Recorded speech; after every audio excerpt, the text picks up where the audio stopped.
In this video guys, I will be sharing with you how you can add a database to the Oracle listener file using the graphical user interface, the network manager. So you want to ensure that your Oracle home is set, and from the command line type netmgr. So here you want to expand local, expand listeners, select the listener that is on the database server. Here you want to select the drop down and select database services. Select add database, and here specify the name of the database and specify the database SID.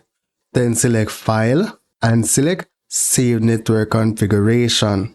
Select the X to exit. Now let's do a listener status. And here we can see that we have a dev instance being reflected.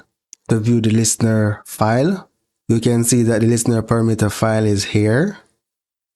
So type view, and here we have the dev database added. So that's it for now guys. Thank you for watching and see you in the next video.